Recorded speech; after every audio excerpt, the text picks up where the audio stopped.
नमस्कार, बहुत स्वागत आप सभी का न्यूज़ 24/7 पर। मैं हूं आपके साथ पूजा शर्मा और आप देख रहे हैं अंचल आंचल। इंदौर की शीतला माता कपड़ा मार्केट में मुस्लिम सेल्समैन को हटाने के विरोध में पूर्व मुख्यमंत्री दिग्विजय सिंह पहुंचे थे। इस दौरान उन्हें व्यापारियों के विरोध का भी सामना करना पड़ा। क्यों करना पड़ा, देखिए रिपोर्ट।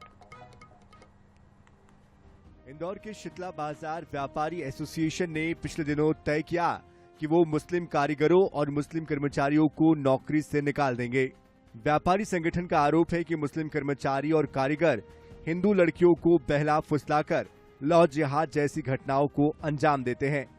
हालांकि इस फैसले को लेकर व्यापारी दो धड़ों में बढ़ गए हैं। इस फैसले के खिलाफ मुस्लिम कारीगरों और कर्मचारियों ने इंदौर के शीतला बाजार से राजवाड़ा तक मौन रैली निकाली। शीतला माता बाजार और कपड़ा मार्केट के व्यापारियों को लेकर के हमने विगत दिनों एक बैठक की थी और उसमें मैंने उनसे आग्रह किया था, ऐसा कोई भी जिहादी मानसिकता का कोई व्यक्ति अगर संदेहास्पद हमको दिखता है, उसको तुरंत इस बाजार से बाहर करना चाहिए। क्योंकि लव जिहाद एक ऐसा भयानक सच्चाई है और आज जब लगातार हमारे सामने घटनाएं हो रही हैं, रोज कोई ना कोई घटना आती है। व्यापारियों की मांग का समर्थन बीजेपी विधायक मालिनी लक्ष्मण सिंह गौड़ के पुत्र एकलव्य सिंह गौड़ ने किया। इसके बाद पूर्व सीएम दिग्विजय सिंह सराफा मार्केट जाना चाहते थे, लेकिन व्यापारियों के विरोध के चलते उनको जाने नहीं दिया गया। इसके बाद दिग्गी ने कहा कि ये संविधान के खिलाफ है। हिंदू मुस्लिम एकता इंदौर की पहचान है। एकलव्य को गिरफ्तार किया जाए। जिस प्रकार से इन वर्गों के साथ अन्याय किया जा रहा है, ये कानूनन अपराध है और इस कानूनन अपराध पर कमिश्नर पुलिस ने अभी तक कार्रवाई नहीं की, इसका मुझे बहुत दुख है। मैंने अपने सोशल मीडिया पे इसको डाला है और टैग किया है सीएम साहब को भी, इस देश के होम मिनिस्टर साहब को भी, प्रधानमंत्री जी को भी, क्योंकि वे हमेशा से सबका साथ, सबका विकास, सबका विश्वास की बात करते हैं। इसके बाद सराफा थाने पहुंचे दिग्विजय के साथ बड़ी संख्या में कांग्रेस के कार्यकर्ता थे। वो बाबा साहब अंबेडकर की तस्वीर लेकर शिकायत करने आए। दूसरा पक्ष भी थाने पहुंच गया और तनाव की स्थिति बन गई। इस दौरान थाने के बाहर चूड़ियां फेंकी गई और दिग्गी वापस जाओ के नारे भी लगाए गए। बढ़ते तनाव को देखते हुए पूरे बाजार को पुलिस प्रशासन ने छावनी में तब्दील कर दिया। Bureau report, INS 24/7 Indore. Chhattisgarh अपनी स्थापना का रजत जयंती वर्ष मना रहा है। छत्तीसगढ़ का राज्योत्सव इस बार कई मायनों में बेहद खास होने जा रहा है। राज्योत्सव के अवसर पर प्रधानमंत्री नरेंद्र मोदी छत्तीसगढ़ में होंगे। छत्तीसगढ़ की नई विधानसभा को इस दौरान प्रधानमंत्री लोकार्पित भी करेंगे। राज्योत्सव के मौके पर क्या कुछ खास होने वाला है, राज्योत्सव को लेकर कैसी है विभागों की तैयारी, देखिए इस रिपोर्ट में।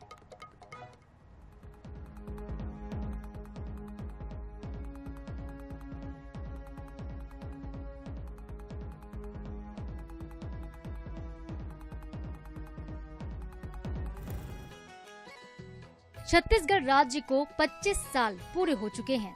इस दौरान प्रदेश ने सफलता के कई कीर्तिमान रचे, लेकिन इस बार का राज्योत्सव बेहद खास होने वाला है, क्योंकि प्रधानमंत्री नरेंद्र मोदी रजत जयंती के राज्योत्सव का शुभारंभ करेंगे। राज्योत्सव में क्या होगा खास? पीएम नरेंद्र मोदी होंगे राज्योत्सव के मुख्य अतिथि। 31 अक्टूबर की शाम रायपुर आएंगे पीएम मोदी। 1 नवंबर को छत्तीसगढ़ विधानसभा के नए भवन का करेंगे शुभारंभ। अंतिम चरण में है नए विधानसभा भवन की फिनिशिंग प्रक्रिया। विधानसभा लोकार्पण के बाद लोगों को संबोधित करेंगे पीएम मोदी। नवा रायपुर के सबसे बड़े जनजाति संग्रहालय का भी करेंगे लोकार्पण। नवा रायपुर के मेला ग्राउंड में राज्योत्सव 2025 का करेंगे शुभारंभ। छत्तीसगढ़ की प्रगति यात्रा पर आधारित होगा राज्योत्सव 2025। सरकार के विकास कार्यों की लगाई जाएगी प्रदर्शनी।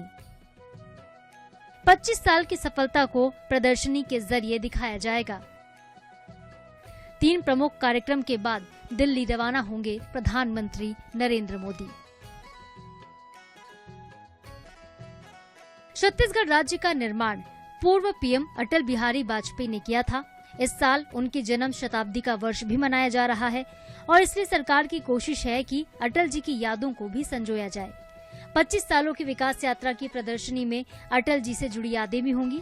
प्रधानमंत्री नरेंद्र मोदी भी इसके साक्षी बनेंगे। यही वजह है कि शासन के सभी विभाग राज्योत्सव की तैयारी में जोर शोर से जुटे हुए हैं।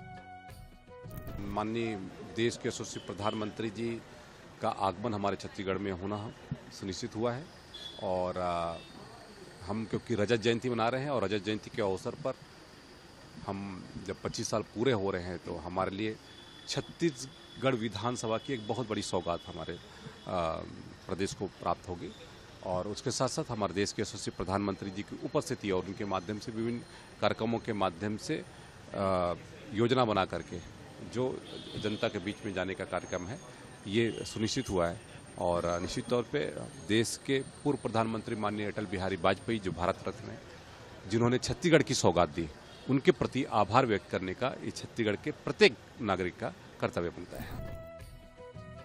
गौरतलब है कि पीएम नरेंद्र मोदी राज्योत्सव के कार्यक्रम में शामिल होंगे तो कुछ नई घोषणाएं भी करेंगे। ऐसे में तय है कि छत्तीसगढ़ की जनता के लिए दिवाली के बाद राज्योत्सव भी त्योहार की तरह ही होगा। गौरव शर्मा, INS 24/7 रायपुर। अगर आपके मोबाइल पर भी ई चालान का मैसेज या शादी का आमंत्रण या फिर केवाईसी अपडेट करने के लिए कोई APK फाइल आती है तो सावधान हो जाइए।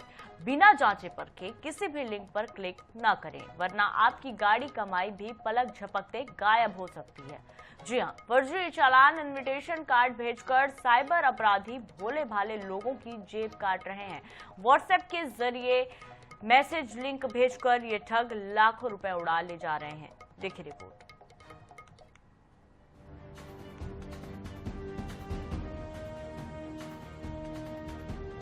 तकनीक ने जहां जिंदगी आसान की है, वहीं साइबर ठगों ने इसे हथियार बना लिया है। अब पुलिस परिवहन विभाग के नाम पर फर्जी ई चालान भेजकर लोगों को लूटा जा रहा है। मैसेज या व्हाट्सएप पर लिंक भेजा जाता है, फाइल डाउनलोड होते ही मोबाइल फोन पर ऐप डाउनलोड होता है, जिसके बाद फोन का कंट्रोल साइबर ठगों के हाथ में आ जाता है।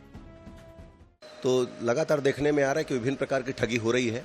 इसमें एक APK फाइल का भी ठगी का मामला लगातार बढ़ता जा रहा है, जिसमें APK फाइल भेजी जाती है। APK फाइल को जैसे ही आप उसके लिंक को डाउनलोड करते हैं, आपके मोबाइल पर एक ऐप डाउनलोड हो जाता है और आपका मोबाइल सामने वाला जिसने ही इस लिंक को भेजा है वो आपके मोबाइल को एज ए अपना मोबाइल यूज़ करता है और उसमें विभिन्न प्रकार के ठगी कर सकता है। तो हमको बहुत ज़्यादा सजग रहने की ज़रूरत है और जिससे कि हम ठगी से बच सकते हैं। राजधानी में आए दिन ऐसे मामले सामने आ रहे हैं। आइए हम आपको बताते हैं कि हुआ क्या था। केस पहला, फोन का डाटा चोरी कर ठगी।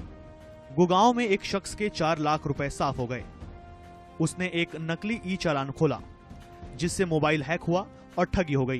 केस दूसरा, QR कोड से ठगी। पुरानी बस्ती में रहने वाली एक युवती को फोन पर 500 रुपए का ई चालान आया, जिसमें QR कोड भी दिया गया था। जुर्माना जमा करते ही ठग ली गई। केस तीसरा, शादी का कार्ड भेजकर ठगी। राजेंद्र नगर के एक व्यक्ति को व्हाट्सएप पर शादी का निमंत्रण आया। ई कार्ड डाउनलोड होते ही फोन हैक हो गया और लाखों रुपए पार हो गए।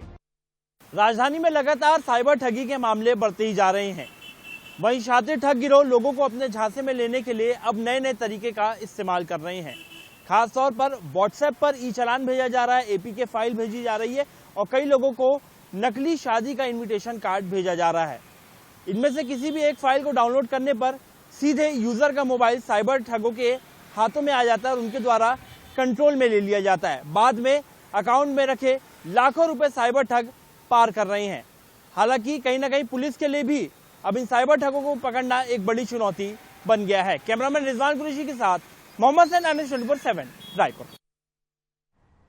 इधर मंडला जिले के मोती नाला परिक्षेत्र अंतर्गत ग्राम कुडेला टिकरिया में भालू के हमले से 3 लोग घायल हो गए हैं। जानकारी के अनुसार सुबह ग्रामीण मशरूम तोड़ने जंगल गए थे, तभी एक मादा भालू अपने बच्चों के साथ आई और 2 भाइयों और एक महिला पर हमला कर दिया। हमले में सुनहेर सिंह धुर्वे, सुरेश धुर्वे और बैगा खेड़ा की रामवती धुर्वे घायल हो गए। ग्रामीणों ने बताया कि भालू के हमले से चीख पुकार सुनकर आसपास मौजूद लोग मौके पर पहुंचे और किसी तरह घायलों को बचाया। सभी को बिछिया सामुदायिक स्वास्थ्य केंद्र पहुंचाया गया। गंभीर घायल 2 लोगों को जिला अस्पताल मंडला लाया गया।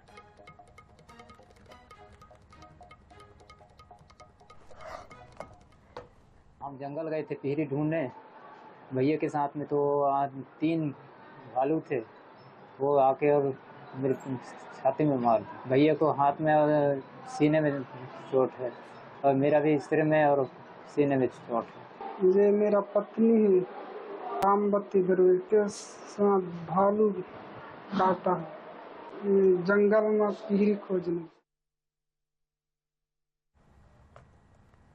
महासमुंद अंतर्गत सरायपाली के मोहदा स्कूल में एक पेड़ मां के नाम पौधारोपण और साइकिल वितरण कार्यक्रम का आयोजन किया गया, जहां मुख्य अतिथि खाद्य नागरिक आपूर्ति मंत्री दयालदास बघेल की मौजूदगी में 500 से ज्यादा पौधों का रोपण किया गया। इस दौरान मंत्री बघेल ने कहा कि छत्तीसगढ़ की सरकार सभी वर्गों के लिए अनेक योजनाओं से उनके उत्थान के लिए काम कर रही है। इस दौरान मंत्री बघेल ने स्वदेशी वस्तुओं का उपयोग करने की भी अपील की। कार्यक्रम में सांसद रूप कुमारी चौधरी ने कहा, छत्तीसगढ़ सरकार प्रदेश भर में मुहिम चलाकर पौधारोपण कर रही है।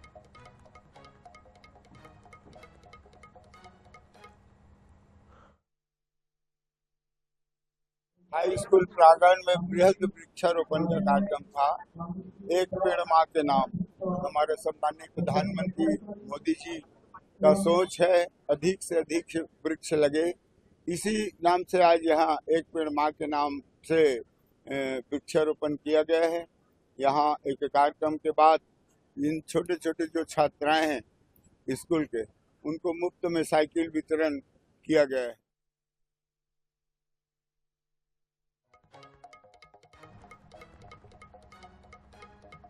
बुराई पर अच्छाई की जीत का प्रतीक दशहरा अब बस कुछ ही दिनों दूर है और हर साल की तरह इस बार भी रावण, मेघनाद और कुंभकर्ण के विशाल पुतलों का दहन पूरे उत्साह के साथ किया जाएगा। ग्वालियर में दशहरे की तैयारियां जोरों पर हैं और कारीगर दिन रात मेहनत कर इन पुतलों को अंतिम रूप देने में जुटे हैं। लेकिन इस बार बदलते मौसम और जीएसटी जैसे कई कारणों से कारीगरों के सामने कुछ चुनौतियां भी हैं, जिसका सामना उन्हें करना पड़ रहा है। ग्वालियर के शिंदे की छावनी में किस तरह से पुतले बनाए जा रहे हैं और क्या इनकी कीमतों का हाल है, इस रिपोर्ट में देखिए। ग्वालियर के शिंदे की छावनी के मार्केट में 1 फीट से लेकर 20 से 25 फीट तक के रावण, मेघनाद और कुंभकर्ण के पुतलों को बनाने में ये लोग जुटे हैं। कीमत और आकार के हिसाब से दशहरा के लिए पुतलों का निर्माण किया जा रहा है, लेकिन बनाने वाले कारीगर मौसम की चाहे जब हो रही बेरुखी के चलते परेशान हैं और उन्हें खुले में पुतले रखने की समस्या सामने आ रही है। दशहरा के लिए बनाए जा रहे रावण, मेघनाद और कुंभकर्ण के पुतलों पर जीएसटी का प्रभाव भी दिख रहा है। महंगाई तो बहुत है, पानी में बहुत मार दी थी। पिछली बार हम घास का पूरा लाए थे 10 रुपये पूरा, इस बार 20 रुपये पूरा मिला है घास का। रखना कोई माल ही नहीं, सब खेतों में था तो सब गल गया पानी की वजह से। अब जिस पे रखा है अब तो महंगा देगा ही देगा। वो तो डिमांड तो इस बार बढ़ के ही रहेगी। सस्ता कर दिया मोदी जी ने जीएसटी का। हाँ, इस चीजों पे पता नहीं है फर्क पड़ा है कि नहीं है, लेकिन इस बार जानना रहेगा। बाजार में दशहरे पर रावण, मेघनाद और कुंभकर्ण के पुतलों का दहन करने के लिए बाजार सज गया है। शहर में करीब 150 से ज्यादा स्थानों पर छोटे बड़े पुतलों का दहन किया जाता है। बनाने वाले कारीगर हैं वो इस बार विपरीत मौसम की मार को झेल रहे हैं और कभी भी बारिश का अंदेशा होता है। इसकी वजह से जो घास फूस और जो सामग्री लगती है वो भी महंगी हो गई है और उसके साथ साथ जो ट्रेंड है लोगों की डिमांड के हिसाब से जो इस पर कारीगरों की कमाई पर भी असर पड़ा है और जो महंगाई उससे पुतलों की खरीदारी पर भी असर पड़ा है। लेकिन लोगों में उत्साह है और लगातार इन पुतलों की डिमांड बनी हुई है और सबसे बड़ी बात है कि ये बाजार है पूरी तरीके से अभी व्यस्त है और कारीगर अपने काम पर लगे हुए हैं और मेघनाद, कुंभकर्ण और रावण के पुतलों का दहन करने के लिए सब आतुर हैं। कैमरामैन अजय उपाध्याय के साथ जावेद खान, INS न्यूज ग्वालियर।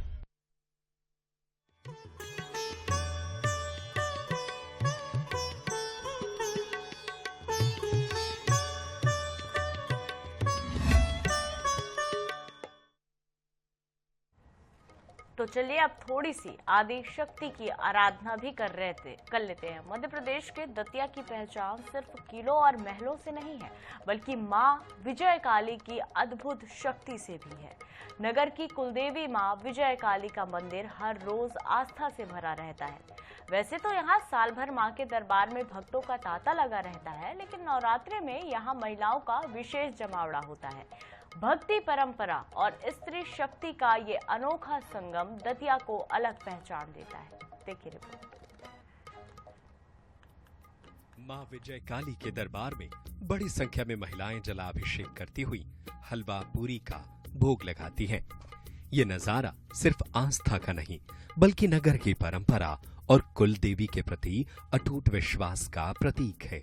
दतिया नगर की बेटियां, बहुएं हर नवरात्रि में 9 दिन तक मां विजय काली का जलाभिषेक करने जाती हैं और अष्टमी पर मां विजय काली को विशेष रूप से हलवा पूरी का प्रसाद लगाकर मां की पूजा अर्चना करती हैं। मां विजय काली से ही नगर का सुख समृद्धि और रक्षा का आशीर्वाद मिलता है। दतिया के मां विजय काली के दरबार में, और मां विजय काली को दतिया की कुलदेवी माना जाता है। हमारे साथ मंदिर के पुजारी मौजूद हैं, हम उनसे जानेंगे कि माता की क्या महिमा है, किस प्रकार से पूजा होती है। महाराज, नवरात्रि चल रही है और मां विजय काली का दरबार है, बताएं किस प्रकार से पूजा होती है। यहाँ विजय काली कुलदेवी कुंवर साहब, दतिया के कुंवर साहब के माध्यम से यहाँ उनके पितरों ने विजयदशमी के दिन विशेष पर्व में उत्सुनी यात्रा भी निकालते हैं। यहाँ विशेष अष्टमी चारों नवरात्रियों में सहस्त्रचंडी यज्ञ होता है।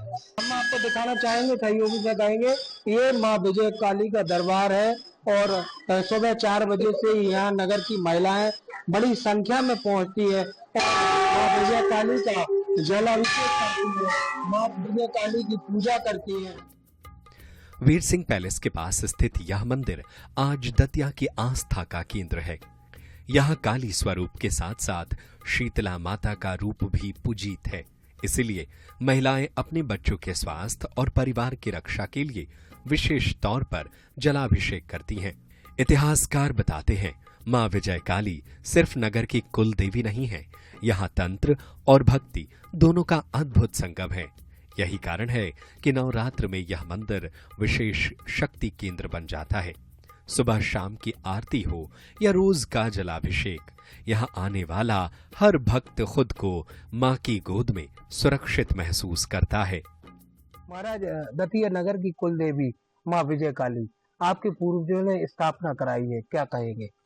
देखिए, ये तत्कालीन महाराजा विजय बहादुर हुआ करते थे, उनके द्वारा मां विजय काली की स्थापना की गई और संपूर्ण दतिया को मां का आशीर्वाद प्राप्त हो, ऐसी उनकी भावना हुआ करती थी।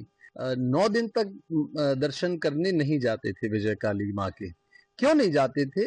कि 9 दिन तक शहर के लोग जाया करते थे और महाराज अगर जाते तो व्यवस्था अव्यवस्था में बदल सकती थी।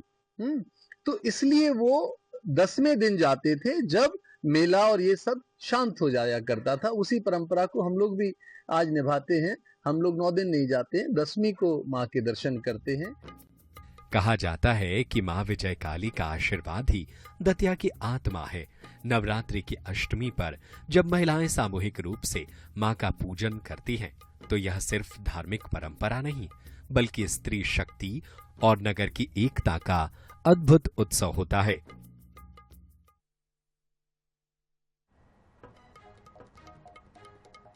विदिशा के दुर्गा नगर में मां ज्वाला देवी के मंदिर की अनोखी मान्यता है। वर्षों पुराने इस मंदिर में शारदीय नवरात्र के दिन मां के दर्शनों के लिए भक्तों की लंबी लंबी कतारें लग जाती है। मान्यता है कि इस मंदिर से कोई खाली हाथ नहीं जाता।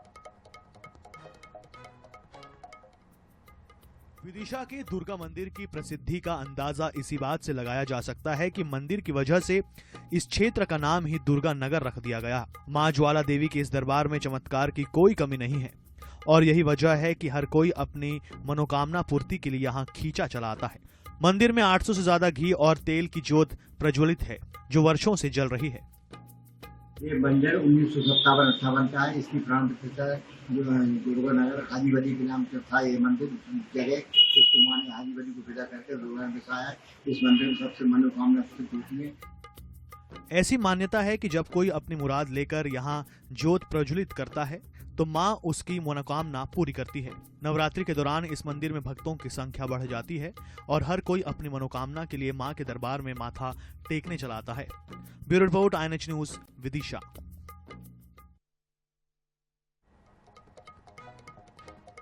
इस बुलेटिन में फिलहाल इतना ही। ताजा अपडेट्स के लिए बने रहिए INH 24/7 के साथ। नमस्कार।